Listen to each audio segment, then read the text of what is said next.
founded on the principle that the human genome had just been sequenced and there were a large territory out there of targets for which there was a need for antibodies, and that whoever got there first being doing a service to the community and potentially making money as well.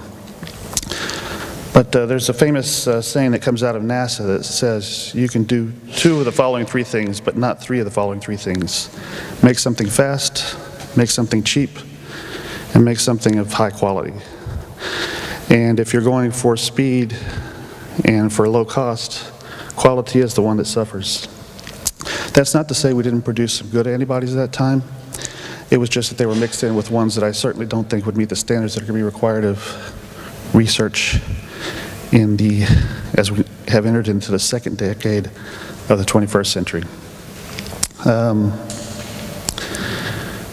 In particular, I remember that we had a lot of success making antibodies against enzymes that are targeted by simulation. But nonetheless, it was a challenge, and as I will show you in the slides that follow, I think that that time disappeared rather quickly for a number of reasons. Customers got wiser to what was being sold, and the competition increased, and high validation quality antibodies, citations, other thing became more and more important in the selling of the product.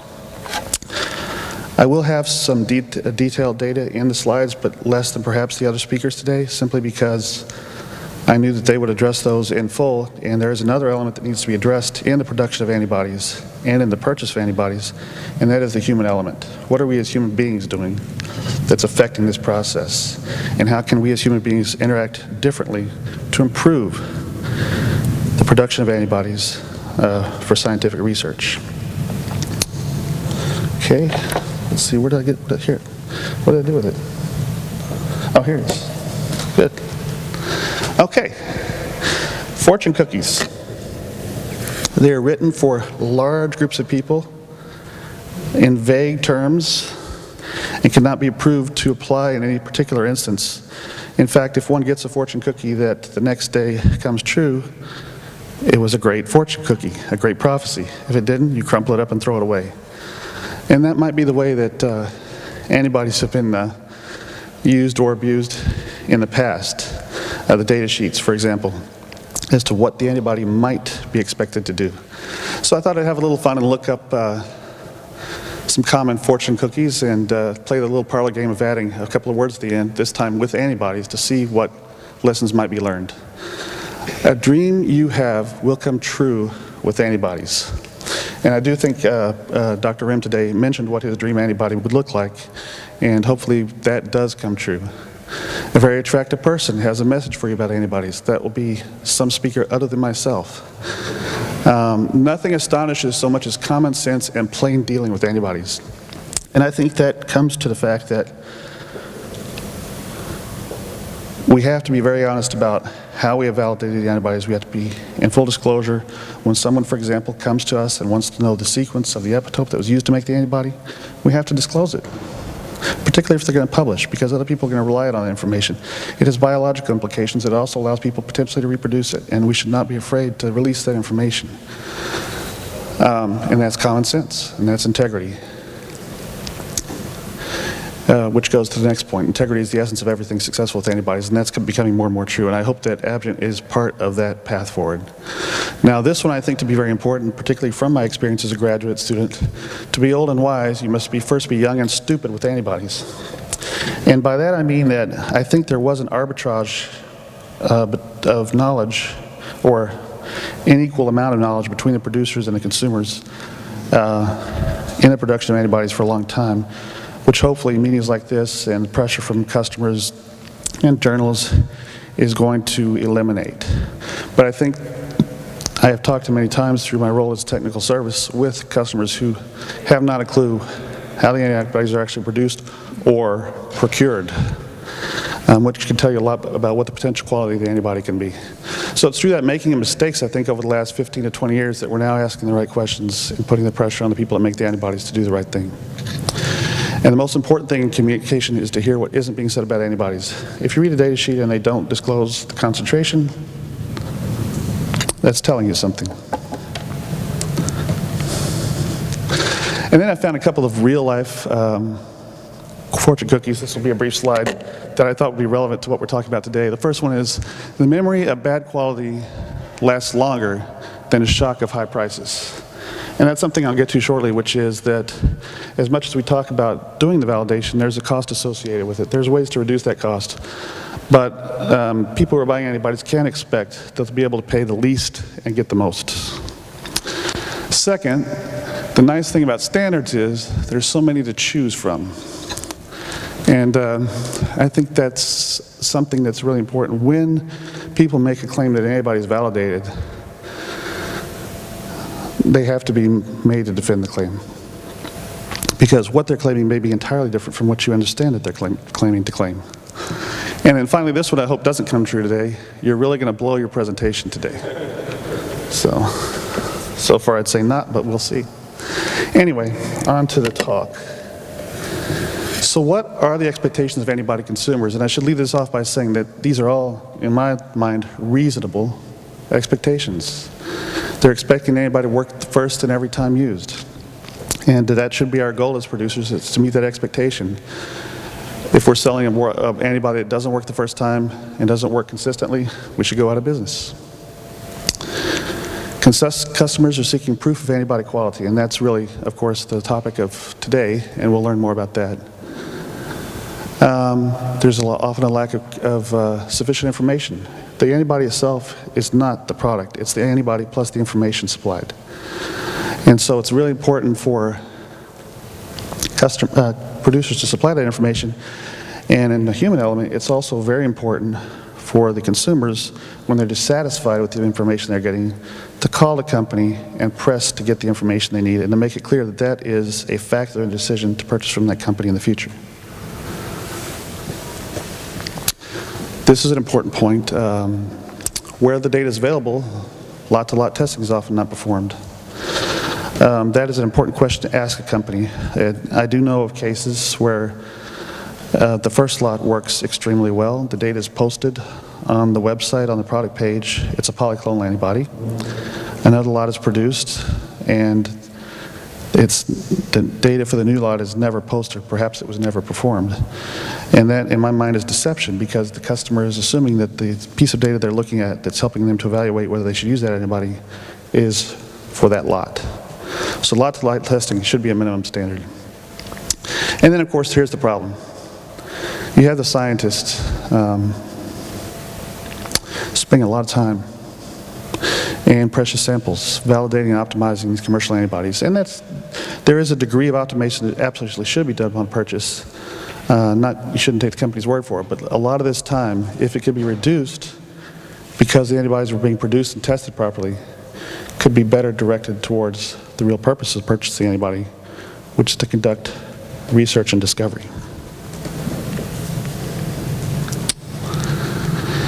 So there was a Frost and Sullivan analysis a few years ago in which they looked at customer pain points with research antibodies. And I think these are all things we're aware of, but it was broken down by percentage. And if you add up the ones that are circled, lack of sufficient specificity, sensitivity, needing to try multiple antibodies to get one to work, and batch variability, that adds up to more than 50% of the dissatisfactory experiences that researchers have when interacting with antibody companies. So those are really, in addressing those points, we can go a long way towards creating a healthier collaboration between people who are producing reagents that save you a lot of time if they work well, and the users themselves. Okay, these will be done and have been done in more detail by other speakers, but some key facts to look at with respect to antibody validation are specificity, using proper controls and models to ensure that, sensitivity, is it detecting an endogenous level of the antigen, reproducibility, lot-to-lot variation, and testing in the correct model system of biological relevance.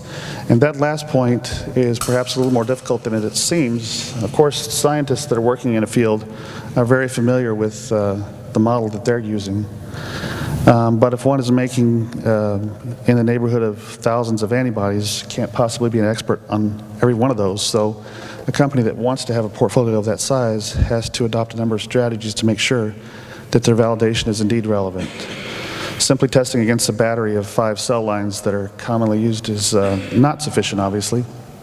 This requires, in the best possible model, a combination of bioinformatics to look at previous publications regarding the target, as well as live interactions. Again, there's that human element between a number of people that are expected to be using that antibody and the kinds of systems they would recommend validation in. Go to the experts. So let me stop here and say that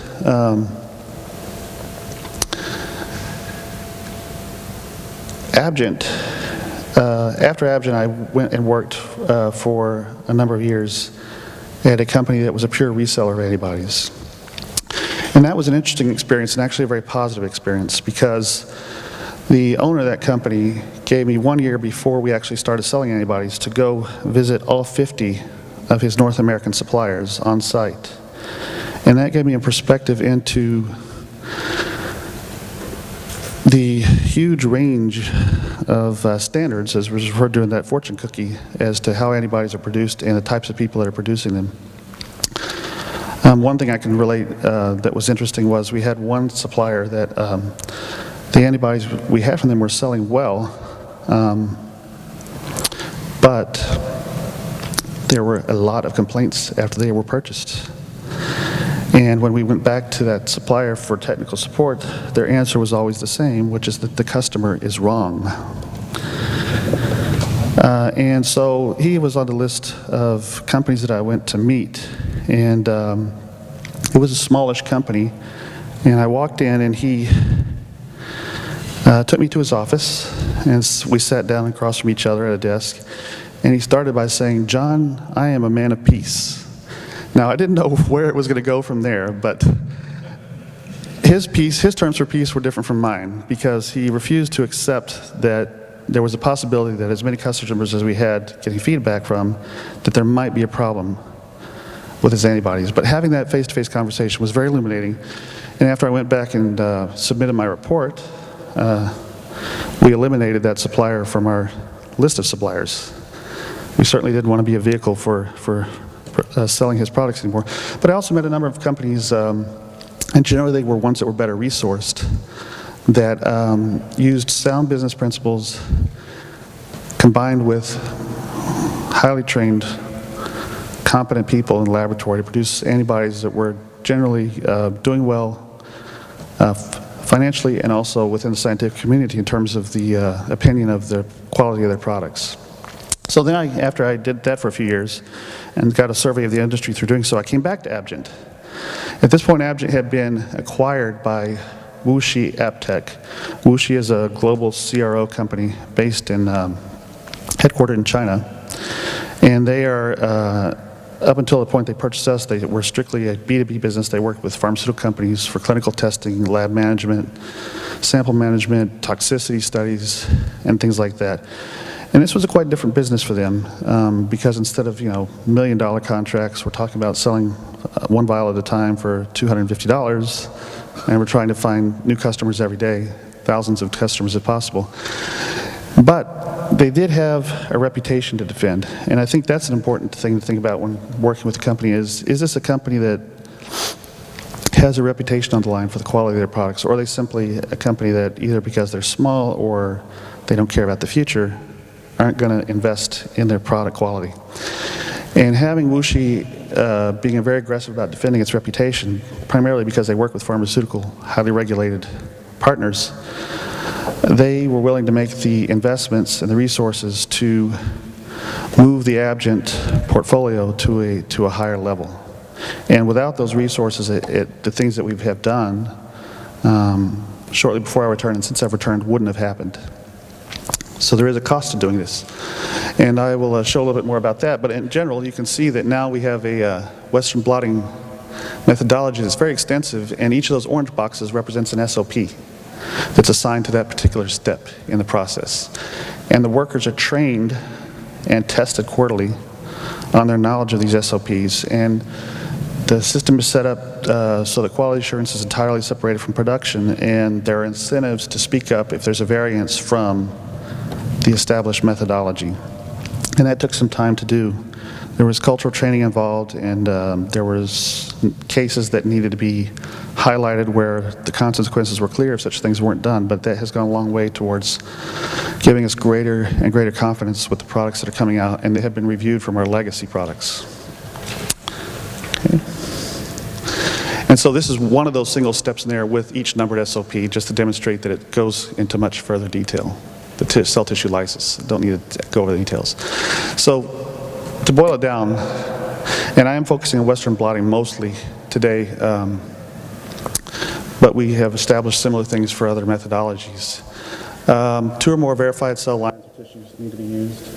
Defined controls have to be added. Reproducibility, sensitivity, and specificity tests have to be done.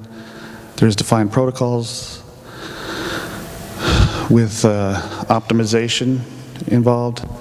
And if we can, we validate the antibody in further applications. So I think, let me see what the next slide is. Yeah, so I'll wait to make one comment until I get to a slide that's relevant to it. But so this gives you some idea of, this is an exhaustive list, but it is a list of some of the things that go into our Western blot standards. We obviously need to look at molecular weight that's correct. And correct means if it were close to the calculated molecular weight and there were no isoforms or post-translational modifications, it should be within a reasonable range of that estimated molecular weight. We do peptide blocking with increasing concentrations. That's more of a check just to make sure that the correct antigen was used and tagged to the right antibody. And the species has to be relevant. We have to have less than 2 nonspecific bands, and they have to be weaker than the specific band. We test a minimum of 2 and usually 3 dilutions, and we use an embedded molecular weight marker so we don't have stripping and recombining of strips for our premium antibodies. So I can certainly answer any more questions about that if you have them at the end of the talk. There are consequences for pursuing a quality strategy, short-term and long-term. One of the decisions was made a couple of months before I joined was to rescreen every single antibody in the Abgent portfolio. And I believe at that time there were about 18,000 antibodies. And rescreened by Western blot using the standards I've described. And I can tell you that that was done in a period of about 3 months, and as a result, several thousand antibodies were discontinued immediately. And again, this goes to the point of resources. There may be companies out there that are producing and trying to live off what they sell that don't have the additional resources to do that. But it's essentially required if you're going to sell an antibody and say it's been validated. And but what happens as a result of that? Customer satisfaction. I can tell you that the complaint rate dropped in half. It's now consistently at 5% or below. And that happened rather quickly. And I do want to make one point here. This goes back to the human element, which is we know that a lot of people buy antibodies, they don't work, and therefore, and that stops there. They don't call the company back. And we want, every antibody company should want these people to call back, because that's how you identify what the problems are. That's how you have the conversation where you either through your knowledge of the product can help them with suggestions on other things to try to help it work, or you can learn that the product has problems that need to be addressed or the product needs to be discontinued. Revenue, I don't have the numbers here, but the revenue did decline from antibody sales. We hope that's short term. We believe that it takes time for the message to come out that there's been more stringent screening applied, but I'm not the owner of the company. I do report to people, and they are asking me, how long is that going to take to happen? So we are working as hard as we can to get the message out, but it is a factor that goes, there are business decisions behind the production of antibodies that impact the degree of validation that one wants to pursue. So it's simply important to be aware as a consumer of antibodies that there are forces out there that need to be aligned with antibody validation through changes in consumer behavior to reward those that are doing the right thing and not those that are doing the wrong thing. And it happens to happen within a reasonable period of time, otherwise these efforts will die on the vine. Resource allocation. You put more time and money into validating antibodies, you're likely to make fewer antibodies per year. That's the cost.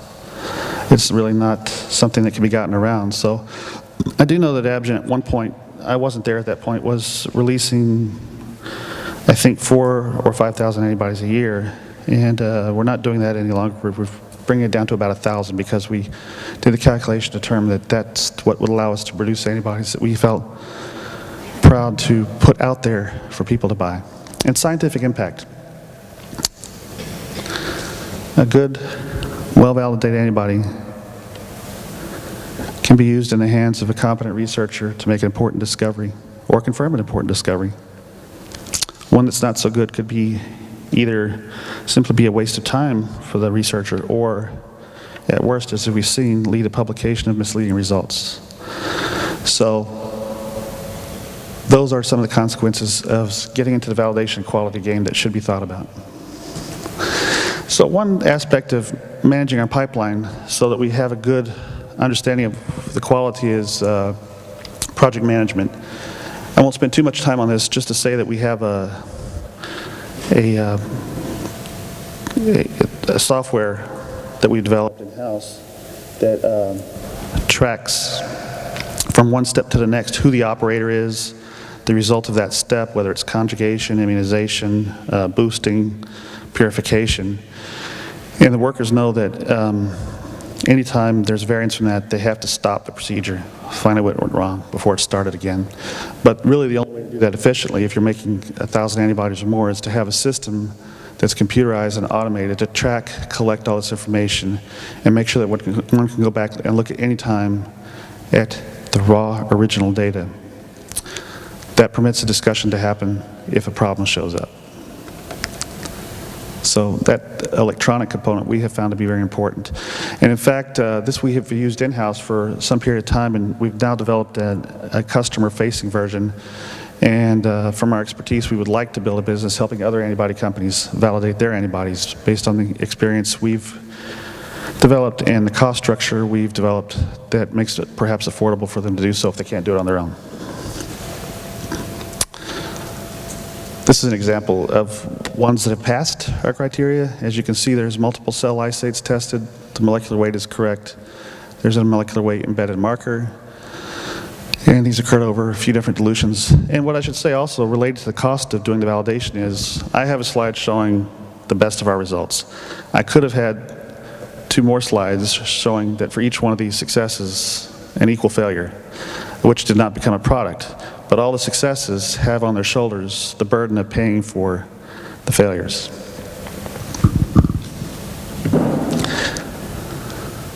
And we also do flow, immunohistochemistry, immunofluorescence,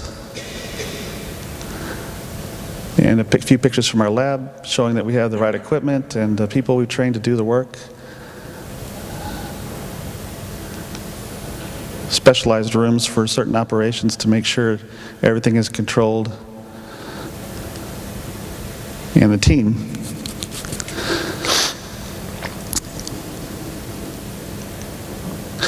Now, a couple of short stories to show what might be possible if you enter this game seriously, and that is, first example is saying that perhaps I can't validate everything by myself in the way that should be validated. And we had a success story in this area with respect to products we developed in the field of autophagy.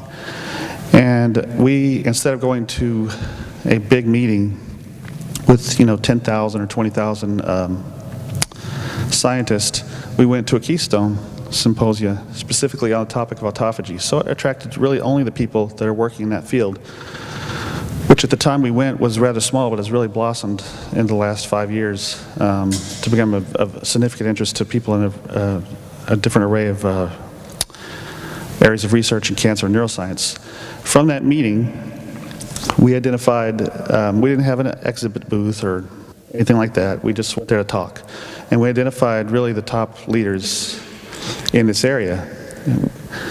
And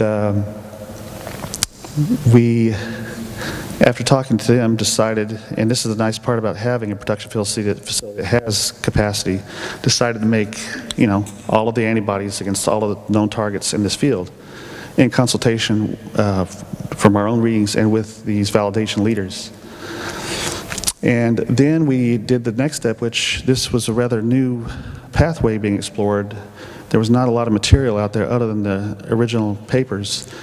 We created a poster that is essentially an educational introduction to the pathway of autophagy, and we asked these validation leaders to edit the pathway in exchange for putting their names on it. But they really provided additional insight and had us modify some of the aspects of the pathway so that we would be more correct and cutting edge. And then we mailed that out, obviously, to all the labs that we could locate that were working in the field, and asked them to help us get the data we needed to demonstrate that these antibodies worked. And they came back with data from their own labs that was very compelling. They used the right controls, the right cell lines.